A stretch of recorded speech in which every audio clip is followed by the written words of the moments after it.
دلایل کاهش سود وحشتناک پالایشگاه‌های کشور در سال 1403. ایران به عنوان یک مصرف کننده بزرگ فرآورده‌های نفتی راهی جز افزایش ظرفیت پالایشی ندارد. عمده پالایشگاه‌های فعال کشور قبل از انقلاب ساخته و مورد بهره برداری قرار گرفتند.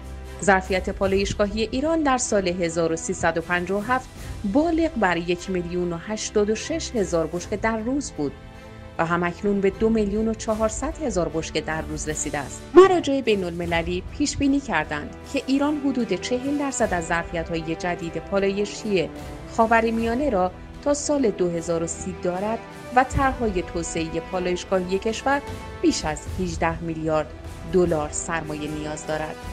در این میان مطالبات پالایشگران و مشروط کردن مصوبه تخفیف 5% قیمت نفت خام نسبت به حوض خلیج فارس به شرکت‌های پالایشی در برنامه هفتم توسعه مانع از سودآوری و اجرای طرح‌های توسعه‌ای خواهد شد. گواه این مطلب کاهش سود وحشتناک پالایشگاه‌های کشور در سال 1403 است. مضافاً طرح‌های پالایشگاهی دیگری هستند که سالیان سال است تنها توانستند مجوز بگیرند و همکنون به دلایل مختلف از جمله تأمین مالی روی کاغذ مانده یا پیشرفت فیزیکی چندانی نداشته و یا در حد نصب یک تابلو ماندند.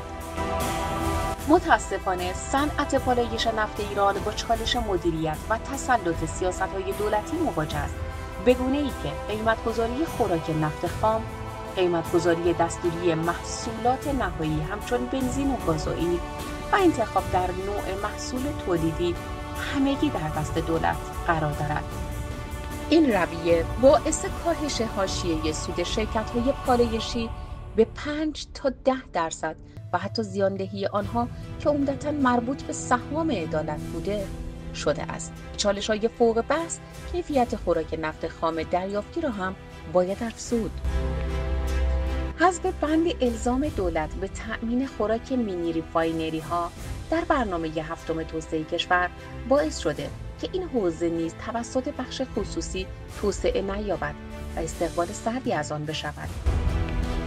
نکته مهمی که باید در دستور کار وزارت نفت قرار بگیرد، تبدیل شرکت‌های پالایشی به پتروپالایشی است، چرا که یک مزیت رقابتی ایجاد کرده و امروز دیگر اولویت پالایشگاه‌های جهان تمرکز بر تولید سوخت نیست، بلکه خوراک محصولات پتروشیمی همچون پلیمری را هم تراز با آن تولید می‌کنند.